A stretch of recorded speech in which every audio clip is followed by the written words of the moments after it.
Hey guys, this is Zero Cat here, bringing you another Pioneer deck tech video. Today I'll be doing mono black vampires for you guys. I'm going to quickly go over all the cards in it, as well as my thoughts on this deck and the current meta, and see if you guys like it. I do have a couple videos of playthroughs of the deck, and see if you, come check it out. As always guys, if you like this video, please give it a like. I'll be really appreciated, as well as think about subscribing to my channel. I mostly upload Pioneer content like deck tech videos like this, as well as versus videos. So yeah, any support would be really greatly appreciated. So let's go over all the cards. Let's go over the lands first. 4 copies of Castle, Locked-Wing. I think it's pretty much self-explanatory. This card is really good. It gives you that card advantage that you would need.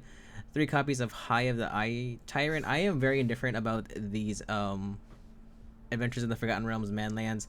Like, it's really cool that they come into play untapped right in the very beginning of the game, but late game it can be like really iffy. I think this one's really good, specifically this one, due to the fact that it has Menace and the fact that it could possibly exile a card, and I think it's a really good option specifically for this meta because the amount of Phoenix decks that are in this, just the amount of Phoenix decks that people are playing.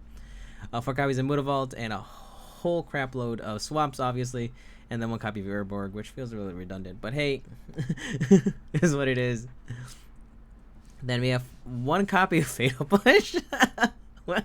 I was like, wait, what? 1 copy of Fatal Push for Knight of Ebon Legion. It's a really good card, obviously. This card's, I think, will always be like a staple in any mono black deck. I think it fits very nice because it is a vampire. 4 copies of Thoughtseize, also pretty much self-explanatory. Great card. Well, 4 copies of Dust Legion Zealot for that card draw. Power Word Kill. Surprisingly, it was a really good, awesome card. I'll say very edition, like, it's a really good card, especially in this deck. The amount of non-angel, non-demons that are running around in this format is kind of really interesting.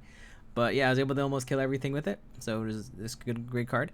4 copies of Get the Day After Born. I think it's a really staple for any mono black deck. It's a really good card, and it's a vampire, so it's a win-win here. Go Blank is also really good, especially in this format with the amount of Phoenix decks running around. 4 copies of Sorin, Imperious Bloodlord. This card is kind of just how the deck kind of just stabilizes this deck. This card does everything you want it to do. Also, the -3 is really good. Putting in either Champion of the Dusk or Kalidas is ahead of a schedule is awesome.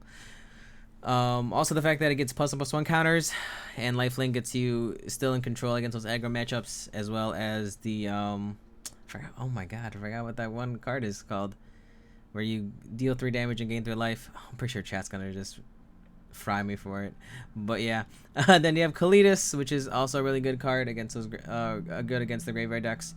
So it's really good, especially 4 copies. It does stop all the Phoenix decks again. And then 4 copies of Champion of the Dusk, though not really crazy. It does give you a lot of card draw. Let's quickly go over this sideboard. They have the 3 more Fatal Pushes to, so you have your full player set of Fatal Pushes. 1 Legion's End, I'm not so sure about against the aggro matchups. I think it's a really good card. The last, I think this is the 4th card of the Go Blank, because I think you have 3 in the main deck. For more of the Phoenix decks, like I said.